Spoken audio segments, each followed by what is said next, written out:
Regresamos en la radio con Aarón Tapia. No son relaciones públicas, es periodismo sin tapujos ni mordazas. Ya está con nosotros Luis Cházaro y Pedro Pablo Chirinos, para hablar. Es la mesa tripelona, la mesa de los abogados. Bueno, hay dos abogados y otro pelón que aquí nomás habla y tira veneno, ¿no? Dice, saludos, Raúl Baltasar te manda saludos, Cházaro, y Aarón Tapia desde Puerto Peñasco. Bueno, pero Pablo Chirinos, ¿cómo andamos? ¿Dónde andas ahora?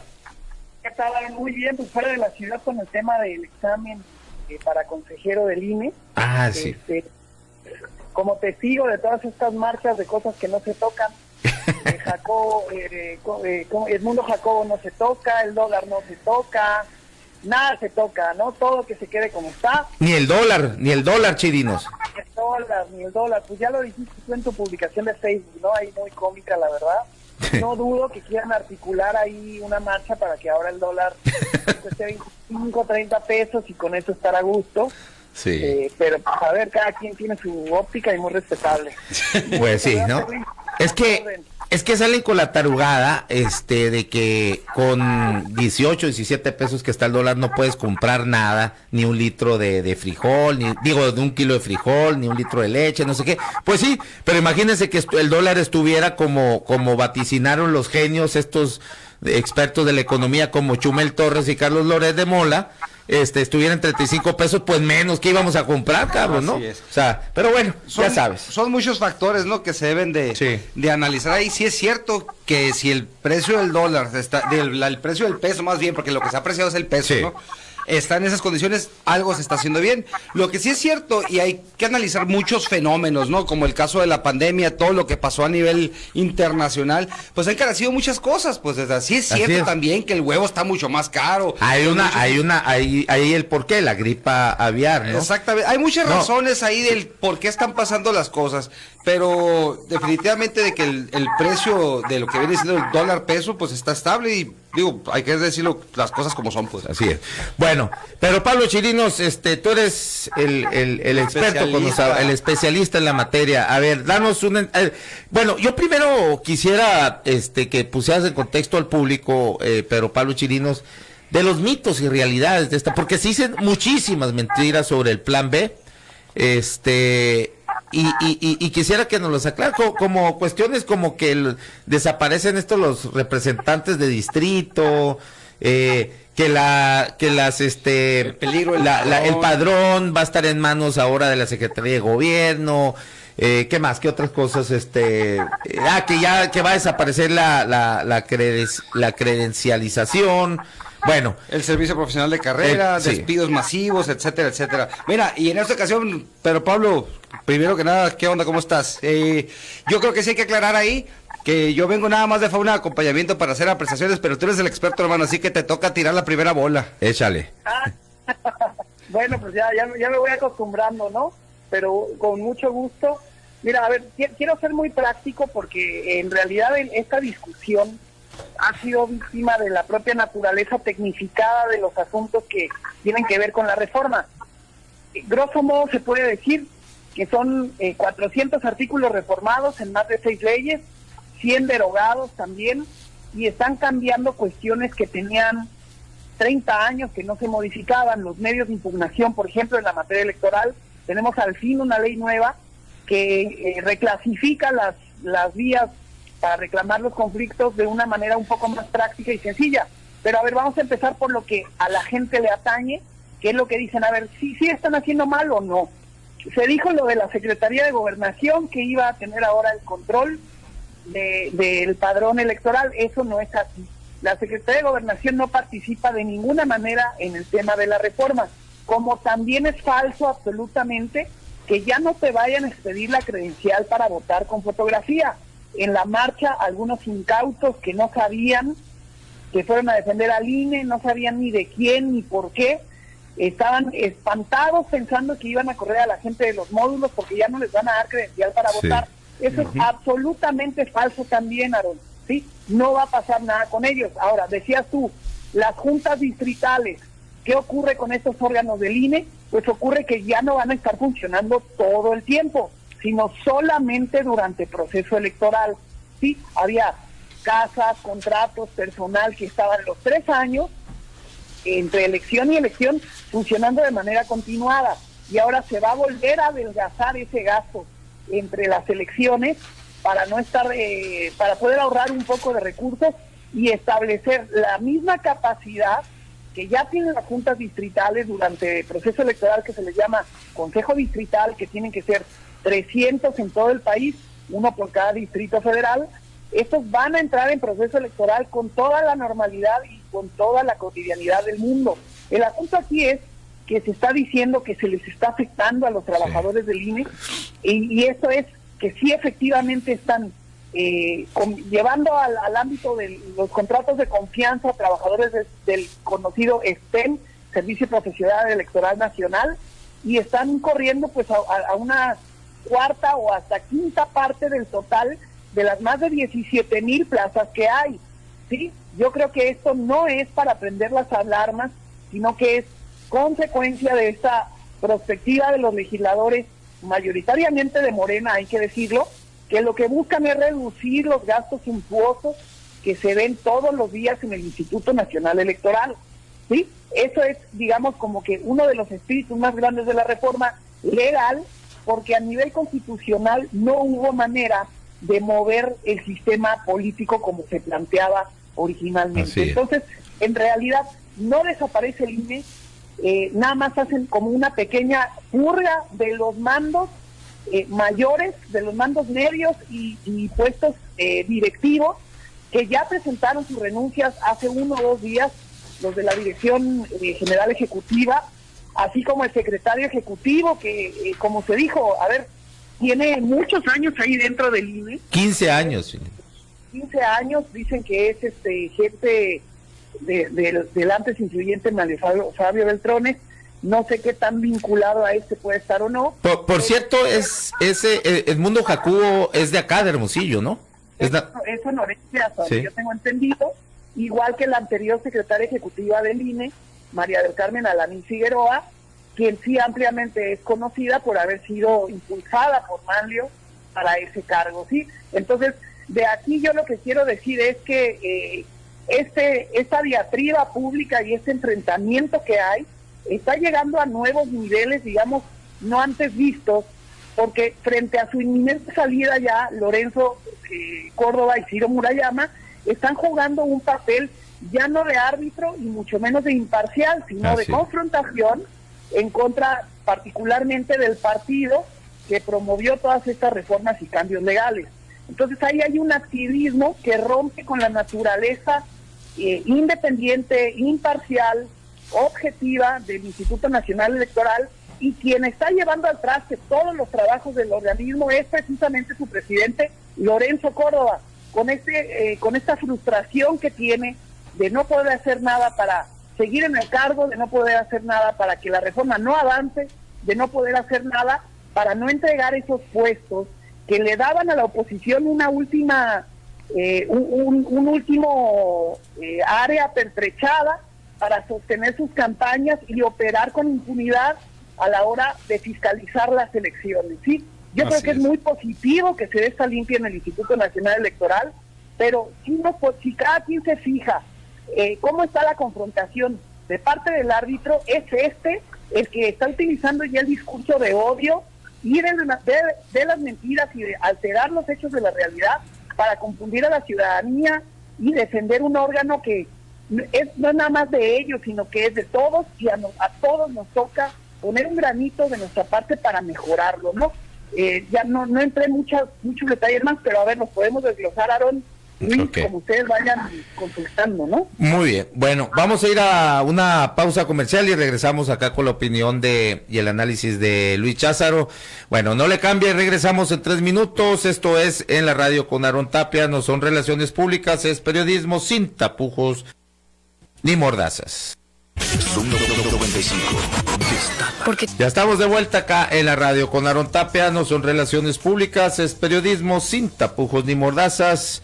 Bueno, a ver, Cházaro, ¿cómo es qué es lo que estás viendo tú del plan B? Primero que nada, quiero hacer énfasis en eso último con lo que cerró Pedro Pablo, del tema de que los miembros del INE, en este caso hablando de Lorenzo Córdoba, de Ciro Murayama, etcétera, sí es cierto esa parte de que se han puesto, en vez de ser el árbitro electoral, sí se han estado defendiendo y han sido hasta, están tirándose la ofensiva muy fuerte, pues. Incluso dejando de ser árbitro. Pues. Exactamente. Incluso semanas atrás también a través del secretario ejecutivo famoso Edmundo Jacobo Molina, que por cierto ya anticipó que se va a defender por medio de todos los procedimientos legales que estén a su alcance. Se ofreció un resumen ejecutivo también de parte del INE respecto del famoso plan B a la máquina, y es impresionante, fíjate que lo estuve leyendo, y satanizan totalmente la reforma, ¿no? Sí es cierto que hay puntos que que a lo mejor ahorita no percibimos qué tanto se daña la situación de la cuestión de cómo se van a llevar a cabo las elecciones, no hay hasta cómo llevarlas a la práctica, ¿no? Pero sí señalan ahí como si prácticamente se estuviera rompiendo la democracia, ¿no? O sea, es muy fuerte ese resumen, y está interesante ahí te lo voy a compartir incluso para que lo puedas compartir a quien te lo pida, porque así está interesante verlo para ver la perspectiva, ¿no? De cómo se están defendiendo. Eso es por parte de un documento de Murayama y Lorenzo Córdoba. Del secretario ejecutivo que se lo presenta al pleno del INE. Okay. Es un resumen ejecutivo de todo lo que contiene supuestamente todo lo que daña la reforma, ¿no? Pero lo que sí es cierto es que esta propuesta pues en ninguna parte plantea modificar aspectos de la Constitución, se va sobre algunas leyes, como ya lo estaba mencionando ahorita Pedro Pablo, de los organismos públicos electorales locales, así como distintas reformas, ¿no? La Ley Orgánica del Poder Judicial, la Ley General de Instituciones y Procedimientos Electorales, la Ley General de Partidos Políticos, y además se abroga la Ley General del Sistema de Medios de Impugnación en materia electoral, que habrá que analizarlos a fondo, ¿no? Porque como decía Pedro Pablo, aparentemente los que son críticos en la materia sí lo ven como que se simplifican los procedimientos, pero acá están diciendo, no, que ya les van a dejar la vara abierta, etcétera. Lo que sí, yo estaba leyendo ahí en el resumen, que parte de lo que se propone y que preocupa un poco es de cómo se van ahora sí que reduciendo la cantidad de gente que participa, ¿no? Estaba diciendo ahorita de manera enunciativa a Pedro Pablo que de 300 consejos distritales se reducen a 260, 40 solamente cuando hay elecciones, pero que se van juntando algunas vocalías, y dice la oposición que ese tipo de vocalías, ese trabajo que hacen en las entidades federativas, tiene que ver con la capacitación que tiene que ver de parte del INE hacia la gente que organiza las elecciones.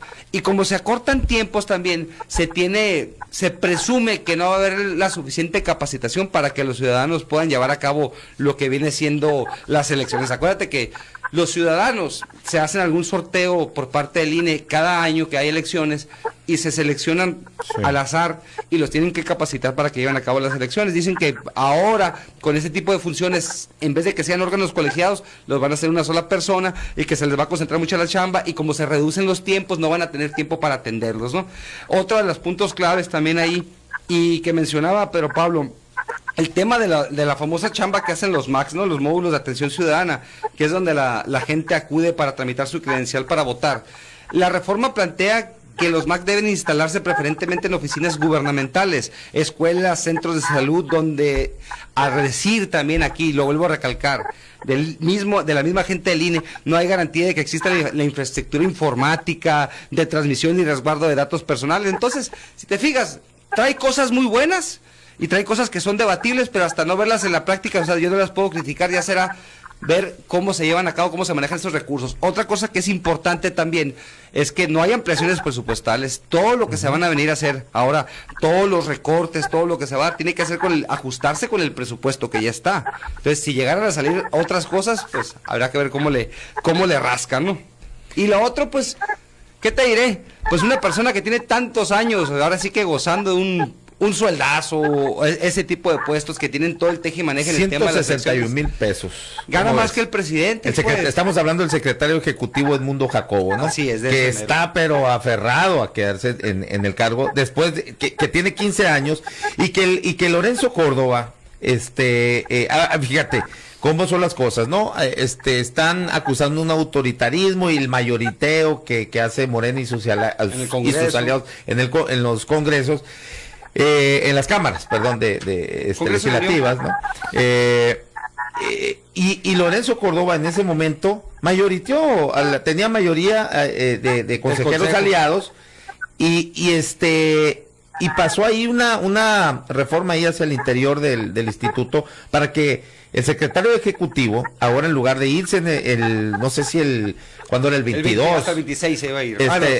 Pero le reformó para que se vaya hasta el 26. Después ya tiene 15 años, es decir, estaría durando hasta 18 años. Dime tú eso qué es entonces, ¿no? Y luego, además de todo, están muy encabronados porque les van a quitar un fondo a cada consejero de 700,000 pesos mensuales para contratar asesores. O sea, ¿de qué estamos hablando? Pues, ¿no? Así es. Bueno, y parte de eso también, pues, está la parte de que se están ordenando ahora sí que prácticamente la misma reforma de que metió el presidente hace muchísimo tiempo cuando recién entró, que nadie puede ganar más que el presidente. Entonces están pataleando ahí todo el mundo porque les estás pegando pues donde más les duele la bolsa. De hecho, Edmundo Jacobo, como en su calidad de secretario ejecutivo, es el que reforma ahí para que los sueldos se vayan de 120, que es una cosa así que gana, hasta 160 y tantos, ¿no? Pero, bueno, ¿cuál es la importancia, Chirinos, a ver, del secretario, de esta posición, de este cargo de secretario ejecutivo? ¿Por qué tanta disputa por este cargo? Sí, mira, el asunto es que el Instituto Nacional Electoral tiene un órgano superior de dirección, que es su Consejo General. Sí. Así está establecido en las leyes. Le llaman órgano superior de dirección. Pero superior de dirección, ¿en qué ámbito? ¿En un ámbito técnico? ¿En un ámbito administrativo? Resulta que el INE divide sus funciones, las técnicas, las electorales, para el Consejo General, pero todo lo que son contrataciones, adjudicaciones, licitaciones, cuestiones de carácter administrativo, ¿sí?, de manejo de recursos y un esquema financiero, todo lo manejaba directamente el secretario ejecutivo, Edmundo Jacobo, que dicen que no se toca. Entonces, ellos querían que siguiera él para seguir ahí, en su propio lenguaje, lo voy a decir, destazando, ¿sí?, desollando al instituto por dentro, succionando los recursos que son de todas y de todos los mexicanos. Entonces, ellos lo que quieren es evitar que estas decisiones ahora se tomen en una comisión integrada por consejeros que tendrán que votarse. Sí, en las situaciones, además de la reforma administrativa, yo creo que hay un par de cuestiones que hay que resaltar porque van a cambiar el esquema de la elección.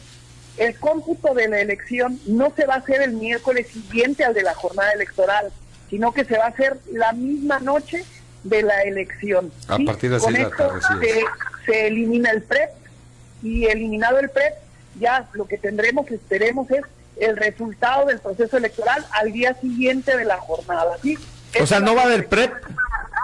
No va a haber PREP. Ya no vamos a conocer los resultados que se van dando ahí preliminarmente. PREP ya no. Conteo rápido, sí, PREP ya no. ¿Por qué? Porque cuando lleguen las actas van a llegar los paquetes y esa misma noche, el domingo de la jornada, esa noche va a ser el cómputo de la elección. ¿Qué otras cuestiones diría yo que hay que rescatar? Digamos dos, porque son muchos cambios, pero particularizo en dos. En mayo, el Instituto Nacional Electoral, así como el cargo de Edmundo Jacobo no se toca, lo acaba de repartir porque va para afuera. En mayo tendrán que nombrar también a las nuevas direcciones ejecutivas, particularmente la más relevante, la Unidad Técnica de Fiscalización, porque al fin, Aarón, y lo celebro, al fin renunció Jacqueline Vargas Arellanes, titular corrupta de ese órgano que les estaba pasando las cuentas a los partidos al mejor postor, o sea, a la vieja, a través de un intercambio de fuertes sumas de dinero, ellos limpiaban sus cuentas, limpiaban sus campañas, sus eventos y se excluían de responsabilidad. Esta es la parte más delicada que más le duele a la oposición que les estén quitando desde adentro, porque también... a ver, sin desviarme mucho, te voy a decir mi opinión. Mi opinión es que a reserva de este proceso de selección de consejeros en el que estoy participando, la realidad es que cada designación de cada autoridad electoral es siempre pura simulación, ¿sí? Mentira que tengan todos un dejo de imparcialidad o de objetividad superando a cualquier otra persona ciudadano. Es mentira, Aaron. Edmundo Jacobo se debe a un grupo de gente que está enquistada en el poder y que está evitando a toda costa que salga, y así lo ha sido cada consejero, consejera, magistrado, magistrada, y estamos tratando de modificar esta situación. ¿A qué quiero llegar? El transitorio de la reforma establece la salida de Edmundo Jacobo por un lado, y que en mayo se repartirán también las direcciones ejecutivas de capacitación, de vinculación con los órganos públicos locales electorales, y todas las demás direcciones que acaban ya de presentar sus renuncias, y esto sí le va a dar un refresh al órgano, que es el que necesitamos para buscar un poco más de objetividad y certeza en sus decisiones, que particularmente las relacionadas con la fiscalización eran últimamente puras porquerías, ¿sí? Ahora, después de esto, ¿qué te puedo decir? Los congresos de los estados también tienen un plazo hasta 90 días antes de la elección para armonizar sus normas en los estados. Entonces, posiblemente en acatamiento a lo que es este plan B, veremos que en el Congreso del Estado pueda llegar a retomarse una base de actualización a las normas electorales para aterrizar el plan B aquí en el estado de Sonora. Eso hay un plazo también para que el Congreso lo haga, como límite 90 días antes de la elección, pero, a ver, y perdón si me extiendo, creo que vale la pena puntualizar. El proceso electoral comenzaba en el mes de septiembre, según las leyes que estaban vigentes, pero a partir de la entrada en vigor del plan B, es hasta la tercera semana de noviembre que inicia el proceso electoral. Entonces, para saber cuál es el límite de las legislaciones, de las legislaturas, son 90 días antes, que son mediados de agosto más o menos, si es que no me equivoco, ahorita Gaby Félix me corrige, pero por lo demás tendrán ellos en su soberanía en las entidades la facultad de decidir si van a meterle o no, dijera, ¿a qué más? A los montos de financiamiento para los partidos políticos, Aarón. Ahí es donde se está yendo el dinero a la basura, donde sigue ahí un gran esquema de opacidad, ¿sí? Porque no sabemos quiénes son los asesores, para qué los contratan, cómo justifican esos recursos, a dónde van a parar, cómo es que les pagan, de todos los partidos que reciben un financiamiento público, que no es de ellos, es de las y de los ciudadanos, y que están obligados ellos a transparentar. Así como la transparencia que no vimos, para terminar, y ya sería mi última aportación, no vimos la claridad en esa transparencia que tanto defienden, y que nada más no hubo a la hora de explicar lo que es el finiquito que van a recibir tanto Lorenzo como Ciro Murayama. Pusieron ahí a quererse dar clases de actuaría y matemáticas, pero no tienen... Oye, pero Pablo... No tienen la decencia para decir cuánto es. Dime, Aarón. Y ahí hay unas cosas, fíjate, que a mí me llama la atención también de lo que dicen en el informe del resumen ejecutivo de parte del INE, en el que mencionan también de que se compromete la certeza sobre quiénes van a ser los representantes de los partidos políticos en la jornada electoral, porque parte de lo que contiene la reforma es que para el registro de los representantes de los partidos políticos ante las mesas de elección se reduce en la reforma, pasa de 30 días, de 13 días que se tienen actualmente para el registro de los representantes ante las casillas a 48 horas, y que eso puede afectar la manera en cómo llega ahora sí los nombramientos para poderte apersonar en la jornada electoral, ¿no? Digo, eso lo menciono y me llama la atención, porque sí es cierto que en el transcurso de la jornada, por la misma carga que hay en el proceso de las elecciones, el tiempo de 48 horas se me hace corto, porque no te van a alcanzar a llegar los nombramientos, y ese tipo de cosas puede ocasionar que haya impugnaciones en la elección, ¿no? Esa es una. Y la otra, que se me hace interesante también, porque hay mucha crítica de parte de la oposición de la intromisión del gobierno para el tema de las elecciones, sobre todo porque en esta ley que se propone, que contempla que el registro del padrón de las y los ciudadanos mexicanos residentes en el extranjero tiene que ser validado por la Secretaría de Relaciones Exteriores, ¿no? Entonces, el INE dice que esto sería una interferencia del gobierno en el listado nominal, porque le da la oportunidad también a que pueda votar gente con la matrícula consular o con el puro pasaporte, no solamente con la credencial del elector, y que eso está contradiciendo un precepto constitucional que le da solamente al INE las facultades para acreditar el documento oficial con el cual se puede votar. Entonces, no sé qué tengas que decir en esa parte. A ver, perdón, se me cortó, pero sí quisiera aclarar un tema nada más, si me permiten, Aarón. Sí, adelante, Pablo. Gracias, Luis. Mira, el tema del registro de los representantes de partidos políticos se va a hacer ahora a través de un mecanismo de identificación con código QR. Okay. En teoría, todo esto permitiría agilizar los registros, ¿no? y pensando que vivimos ya también en una era de actualidad, de las tecnologías de la información, y que existe algo como el chat GPT, no nos debe estar preocupando lo que a través de medios tecnológicos se pueda comenzar a resolver en beneficio de un proceso más práctico, ¿no? Yo creo que la reforma apuesta por eso, habrá que darle la oportunidad de ver si se cumple o no, irlo revisando de tiempo a tiempo para ver que el mecanismo sea efectivo, pero lo demás, a ver, lo demás todavía, digamos que no es como que ya quedó en limpio. Vamos a ver qué dice la Suprema Corte de Justicia. También esa es otra. En los próximos meses tendrá que resolver qué no es progresivo. Por ejemplo, para toda la gente que se va con la viada de defender al INE, a ver, pues no es hora de defenderlo, porque todavía la Suprema Corte va a hacer un filtro de constitucionalidad sobre las normas, y todo lo que no sea progresivo, todo lo que no sea a favor de los derechos humanos de la ciudadanía, la Corte está obligada a desestimarlo y punto, se acabó. Pero no podemos hablar en absolutos, o sea, esta reforma siempre va a tener, pudiera ser, no sé, que una quinta parte se eliminara, o se eliminaran 4/5 partes, no lo sé, pero ese va a ser criterio de la Suprema Corte, que todavía tenemos que ver, porque no hay ningún atentado contra la democracia. En democracia lo que se hace es que la Corte interviene para validar o no las reformas, y esto es lo que tenemos que ver todos con calma y con normalidad, en lugar de que nos lleve a tomar una posición a favor o en contra del gobierno por este discurso de mentiras y de verdad que no habla realmente de estos alcances que en un programa solamente es muy difícil abordar por completo. Ahora, Chirinos y Luis Cházaro, los dos les pregunto, ¿qué tanto peso específico va a tener la presidenta de la Suprema Corte de Justicia, Norma Piña, en cuanto a la decisión esta, o es simplemente un rol no, ya me está viendo Cházaro aquí que sí, no, bueno, sí tiene un peso específico? A ver, ¿por qué? O sea, ¿no es el pleno de la Suprema Corte o...? No, es el pleno, ¿no? Naturalmente es el pleno. El peso que pueda tener ella es solamente de coordinar los trabajos, y por supuesto por la envergadura que tiene el tema lo va a jalar la Suprema Corte, ¿no? Pero en peso como ella, pues no, digo, ya va a ser la decisión y los argumentos que pongan los ministros de la Suprema Corte sobre la mesa, que es interesante verlo, porque como dice Pedro Pablo, esto no significa que ya esté consumado, o sea, todavía están los mecanismos de defensa de los partidos políticos de la oposición para ver qué es lo que le pueden quitar, porque de que les está pegando, pues sí les está pegando, ya les explicamos por qué. Sí, ¿tú qué opinas de esto? Hago esta pregunta porque, pues, ha sido evidente cómo la presidenta de la Suprema Corte de Justicia también no se ha visto como lo más imparcial que podría ser, ¿no? Se le nota un sesgo hacia los intereses de la oposición.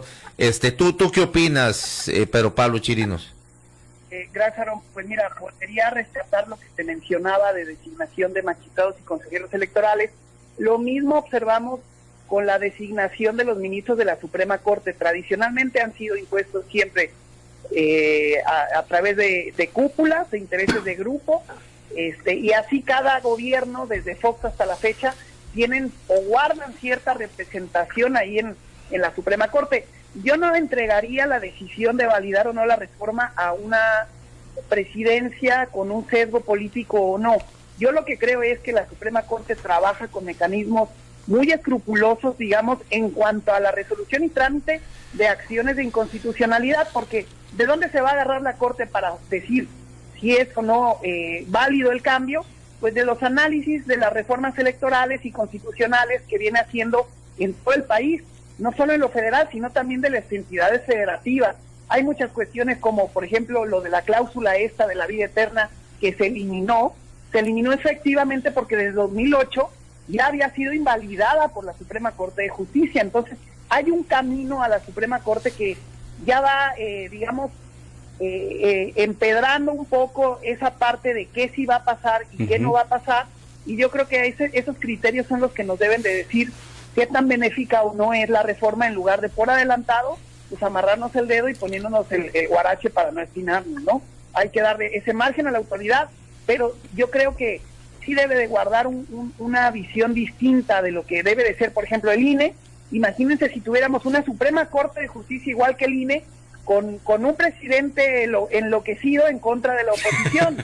Sí. Eso sería, ¿a quién le convendría eso? Ni a la oposición, ni al oficialismo, ni a nadie, ¿no? Así es. Entonces yo no creo que debamos por adelantado prejuzgar sobre ese resultado, que insisto, se va a cimentar en esos precedentes de la misma Suprema Corte, ¿no? Así es. Entonces yo creo que en breve tendremos ese resultado, un par de meses, 3, yo creo, conoceremos ese resultado, Aarón. Ahora sí mismo también, independientemente de que sea el resultado que se dé en la Suprema Corte, si nos brincamos al tema de los transitorios que le ordena también la homologación aquí a los congresos locales en tema electoral, pues cuando son temas que vienen de la ciudadanía o que se están empujando por otros partidos y que implica el tema de la homologación de una ley, pues naturalmente ya hemos visto que el Congreso local se queda debiendo y le falla a los ciudadanos y no hace lo que le corresponde. Y ya sabes, el mejor ejemplo que siempre pongo, porque le pongo en la llaga cada rato, es el tema de la Ley General de Movilidad, que no tenemos una ley de movilidad aquí en el Estado. Pero cuando son temas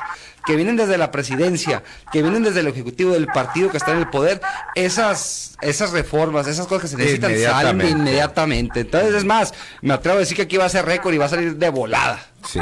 Bueno, para cerrar, Chirinos, conclusiones. Bueno, pues yo creo que hay que seguir muy atentos a este tema de la reforma, hay que seguirla escudriñando, hay que seguirla estudiando, porque su implementación también lleva un reto. O sea, no es como que el legislador jamás ha legislado una ley que por sí misma resuelva todos los problemas.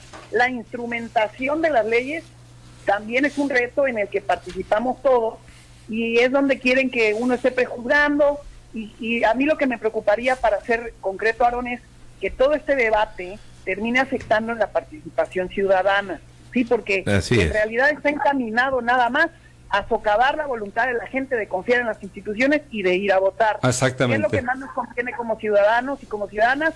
Más participación. ¿Qué pasó? Que la mayor participación da lugar a la alternancia. Entonces, si todo eso nos está llevando a no votar, yo creo que hay que dar el cambio de timón, la vuelta de timón, y decir, a ver, tenemos que construir una mejor democracia, porque la reforma por sí misma no la va a cambiar, ¿sí? Tenemos todos que meternos a este tema político-social y ver cómo es que podemos construir mejores propuestas, mejores partidos, más democracia en los partidos, más participación de la ciudadanía, que son cosas que no se tocaron en esta reforma, como por ejemplo, y ya para cerrar, el tema del dinero proveniente de la delincuencia organizada, que sigue ahí en velo esa parte, y que no se resolvió en esta reforma, y que, insisto, una sola reforma no lo va a terminar de resolver, Aarón. Así es. Luis Cházaro. Sí, y ahorita que estaban diciendo también, pues a ver cómo se va implementando. Toda ley es perfectible. Seguramente, te digo, el contenido de lo que trae muchas cosas buenas, habrá cosas que podrán ser criticables, como son las cuestiones del poder, ¿no? Se entiende pues que después de que no pasó aquella reforma, de repente metieron esta. Creo que sí hizo falta también ahí el famoso tema del Parlamento abierto, que lo criticamos tanto, pero bueno, se entiende que también es política y es una cuestión ahora sí de meter presión. Esperemos que por lo menos en lo que es la parte de lo que nos corresponde, en la parte local, que no vamos a estar tan apresurados, se tome en cuenta a expertos en la materia, ahí como mi compañero que está compartiendo el micrófono, y se haga algo un poquito más consensado. Pues al final de cuentas, la principal ya está. Vamos a ver qué es lo que sigue en lo local. Muy bien, pues muchas gracias. También, no recuerdan cómo se llama esta organismo ciudadano, asociación civil, perdón, que creó Ronald Reagan. No recuerdan esa. No. Bueno, muy metida con financiando, por ejemplo, esta organización de México por la corrupción, de Claudio X González. Es muy sintomático. Yo a la gente le diría aquí, entérese bien, y a lo que sale a las marchas, esté bien enterado, salga a marchar, no importa si estamos de acuerdo, no, lo que sea. Está bien, me parece excelente que vayan y la ciudadanía se manifieste, sea lo que sea. Pero por favor, chingón, entérense bien a qué están saliendo, qué es lo que están defendiendo y en contra de qué están. Porque es evidente que la gran mayoría, y se exhibió ahí en muchas entrevistas, no sabe, no tiene ni la menor idea a qué salió a las calles hace 2 domingos, ¿no? A marchar. Y cuidado nada más, esa marcha de los colores, en este caso México, fue rosa.